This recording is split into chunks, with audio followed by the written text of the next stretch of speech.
Hi, it's Keith, and I want to talk to you today about job networking. How to network to increase the chances of finding the job that you want. Now, some of you, when I say networking, you freeze up. You get this feeling in the pit of your stomach that it's kind of sleazy, or you're kind of selling yourself to people who don't want to know you or don't want to help you, and you want to just crawl into a hole when I mentioned networking. Well, let me tell you that networking, once you get used to it, once you learn a little bit about doing it by what I'm going to tell you, it is something that will serve you very, very well. Why? Well, first of all, I did a little research on some statistics. So I got them right here. 75% of resumes are rejected before they even reach the hiring manager. So if you're relying on just researching stuff online or just applying online for a job, and you're trying to beat the resume AI resume system, whatever they call that, you've got really a big uphill battle. You're fighting hundreds, sometimes thousands of other applicants to get there. And most of them are kicked out before they even get to the hiring manager. You might be saying, oh my God, I was perfect for this job and they never called me. I bet the hiring manager never even saw the resume. Okay? And so what you want to do is you need to get to that hiring manager. And one way you can do that is through networking. A couple other reasons why you want to network and not just rely on applying online. In fact, I'm going to tell you something. You should apply online, maybe spend 2 hours a day doing that during your job search, okay? You should be spending the most of your job search networking, reaching out to people, having coffee, figuring out how to get to those positions, how to get to those companies where there might be something that's right for you. And I got to tell you, the other statistic I liked, there's two of them. One of them is that 60% of jobs are found via networking. 60%. So most of them are found because somebody knew somebody and introduced somebody. All right? Or it didn't go through the regular application process. The other statistic I love is that more than half of jobs are not online. They're not mentioned online. They're not listed in Indeed. They're not in, Snag a Job or whatever you're looking at in LinkedIn. There we go, LinkedIn. They're just not there. And so if you're relying on online to see, number one, if they have a job available, and number two, if there are any, if they have a job, they might have a job, but it's just not listed because they just don't want to put up with the avalanche or for whatever the reason might be. So it's a great idea. You've got to network simply because you cannot rely on online for a process and just as being a list of jobs for knowing what's out there. So, and let me say that people want to help you. They really do want to help you. And if you approach them in the right way, if you get introductions to people, and that's what we're going to talk about in part 2. This is part 1. We're going to do part 2. If you approach people in the right way, people want to help you. All right? They will help you, and you need to make it easy for them to help you. And that's what we're talking about here in part 1. How do you kind of get prepared? How do you get prepared for job networking? And the number one thing you got to do is you have to know what you want. What type of job are you looking for? If you sit down with somebody and you go, I'm looking for a job, keep your eyes open for me, they don't know what to do with that. If someone said that to you, they wouldn't know what to do with it either. So you have to know what you're looking for, and you have to be able to articulate that to somebody. All right, I'm looking for a network manager role. I'm looking for a product manager role. I'm looking for a CIO role. I'm looking for an admin role in this type of company, in this type of organization. All right, the more information you can give somebody, the easier it is. And this is the build-up. How do you actually help people that you meet with know what you want? How do you pass that along to them? How do you make it easier for them? And you use a document. This is sort of a template of one. This is called your job search marketing plan.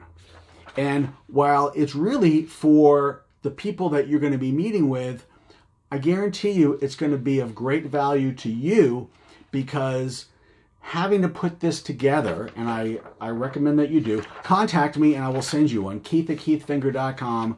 Put in the subject line, job network, job search marketing plan. Job search, job search marketing plan. Put that in the subject line, keith@keithfinger.com. I'll put the info in the comments. Do that, and I'll send you this for you to fill out yourself. But this will help you also understand what you need to do so you can focus your search. And once you know what you want and where to, the types of organizations and what to look for, like who you're talking to, it's much easier for you to then have a conversation with other people about what you're looking for. And what this has, this has a little bit of the standard stuff at the top about, a little bit of information about you. Results-driven, customer-focused executive with a track record of rapidly expanding revenue. It's got a paragraph about that. That's like your standard thing. The big thing about it, talks about the type of people and the type of organizations where you want to go. If you give somebody a resume, the resume tells them usually what you've done, not where you want to work going in the future. Now, some people might be able to look at it and kind of surmise about, oh, well, if they've worked in banks, they must want to go work at banks. But it doesn't tell them, who, what, where, who the typical hiring manager title, what those titles might be and stuff like that. So to make it easier for the people that you're going to network with, you need to prepare a job search marketing plan. This is actually what you hand out. So it's a little bit of a misnomer, job search marketing plan. It's really for the people that you're going to meet with, but it's going to help you as well to focus in. It's got some attributes that you would have. And of course, when I send this to you, you're going to see it. It's got responsibilities that you've had. It's got industries that you've been in. It's got, this is really the important thing here, target market characteristics. This is the target market of where you're looking for work, all right? Location, all right? Where in the country do you want to work? Is it just Atlanta? Is it any place? Is it remote is okay? Are you willing to travel? The person who you're going to be networking with wants to know this, okay? What industries? And if you say any industry, that's really wide. I mean, you can't say I'm willing to work in any industry. Theoretically, that might be possible, but you probably have certain experience and certain knowledge that would be more helpful in some industries than others. So you want to list, you need to know the industries. Also, company size, all right? What company sizes are really going to be somebody who is who's going to hire you. If you are a CIO, a mom and pop place is probably not going to hire a CIO. Also, an extremely large company, unless you have experience in that, maybe that's a good fit, maybe it's not, I don't know. But there are certain businesses that hire people to do your role, okay? It might be, Fortune 1000, Fortune 2000, might be people with revenue from 10 million to 20 million. It might be mid-market. There's all different ways of expressing it. But again, you need to know what size companies. If you're a product manager, again, product managers are usually hired at certain size companies. All right, put that down on here, either by annual sales, really, and also by such things like high-tech startups, early-stage companies, mid-market, Fortune 1000, Global 1000, anything that kind of puts a box around, help somebody else understand the size of people, size of companies they should be thinking about, all right? And also, once you start thinking about that and you start doing research, that will help you to do research and understand what size companies, where you should be looking once you know the type of companies that typically hire and employ what you're looking for. Another thing, titles of positions desired. I love this because what something is called might vary from organization to organization. What you would take in a big company might be different than what you would take in a smaller company, even if the pay is the same. So again, help somebody help you by knowing what titles it might be. In some companies it might be chief marketing officer. In other companies it would be director of marketing. A large company, you might be a director of marketing. Smaller, other companies it might be a VP. And the pay would be the same. The responsibilities might be a little bit different, but you might be happy with it. So knowing what these things are called in different industries and different companies, again, will help people. So here's some example. VP of product management, product marketing, business development, general manager, chief marketing officer, different sorts of titles that your skill set might be used in. Okay? And the money the title might be different, the money might be the same in all of these, maybe a little bit more in some, a little bit less in others, but you have to help somebody by letting them know what are the sorts of titles that you're looking for. Also, great one here, titles of potential hiring managers.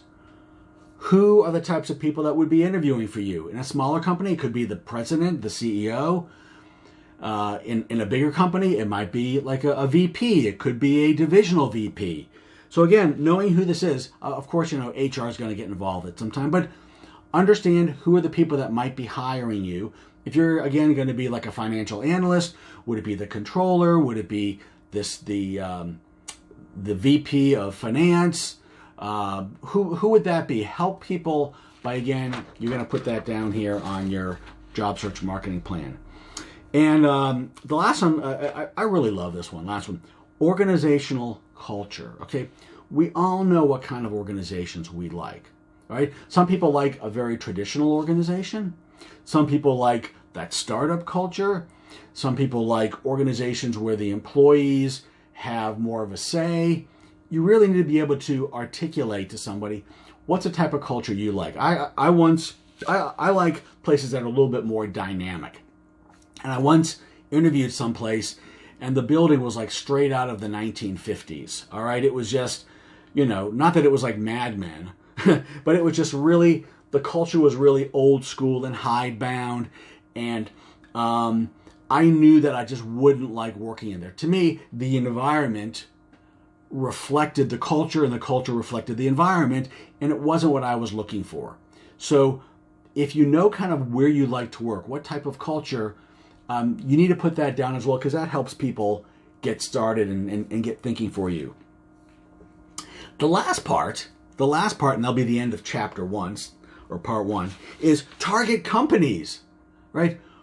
You want to be able to list a bunch of target companies. Like if you can get 50 target companies listed, you should do that. Now, all these target companies, it's a little scratcher, you might say, well, I don't know everybody that would hire somebody like me. Or you might do what a lot of people do. Let me say first, you might do what a lot of people do, which is just go to, some huge list of large employers in your area and just list that. So I'm in Atlanta here. So people will always say, oh, I want to work for either Coca-Cola, the Home Depot, UPS, I'm trying to think who else there might be, Georgia Pacific, Delta Airlines, and their list is like 10 companies because they haven't done their homework. Again, if you know that certain size companies would typically hire for you, you can do searches of companies online by income or by sales. You can go to, what's it called? The Inc. 5000 by city, and you can look at companies by size. You can go to the, many libraries have online databases they subscribe to that you can use for free, where you can just research companies by industry, by size, by number of employees. And even though you might look at them and go, well, they have no job listings. I looked, again, because we don't know if they have job listings because they might not have posted them, or they might have them and they're never going to post them. So it doesn't matter if a place does or doesn't have listings currently. You want to list them, and even if you don't know if they would do it, if there's typically kind of the type of business, if they're in your industry, you can make a wild guess that there's, that it's something that you would want to put on the list as a company. And if you put it on there and, no one says they know anybody there, there's no harm. You can always add more of them. but I'd rather have you have more companies than fewer companies, because you have fewer companies and people are going to go, well, I know 10 people and none of them work at that company. You want to have a good chunk of companies on that list so people can help you find contacts. All right. Again, you can search online using the Inc. 5000. There's all kinds of databases. Just Google, companies in Atlanta or companies in New York with revenues over, $100 million in technology or in finance or whatever it is. And you're going to get so many things, so many great company names to put on this list. All right. So that's the first thing here, is helping you to understand what you need to do so you're prepared to meet people, to have these networking conversations. And by the way, as a little preparation for our next part 2, I want to make sure that you have everybody that you know, all right? Friends, families, acquaintances, former work mates, former colleagues, everybody that you know, make sure you have connected them on LinkedIn, okay? You've got to do that. You've got to connect to people, because we're going to be leaning on LinkedIn heavily in our part 2 of talking to people and having these networking conversations one-on-one. So in preparation for that, make sure you have connected to everybody that you know. All right, don't be shy about it. Everybody that you know, connect to them on LinkedIn, and make sure your LinkedIn is halfway built out. That you've got all your different positions that you've had, that you've got that title under your name that says what you're doing, what you're an expert in, what your forte is. Just so when people are looking at it, they kind of get a sense, because people go to LinkedIn. Let's face it, they go to LinkedIn and people look at it and they want to get a sense of who you are, if you're, quote, for real, or kind of, for better or for worse, people make judgments based on what you have there on LinkedIn. So make sure you've got a lot of people, put out messages to folks, say, hey, I want to connect with you on LinkedIn, and go ahead and do that. And then look at part 2. I'm going to record that next right now. All right. Take care.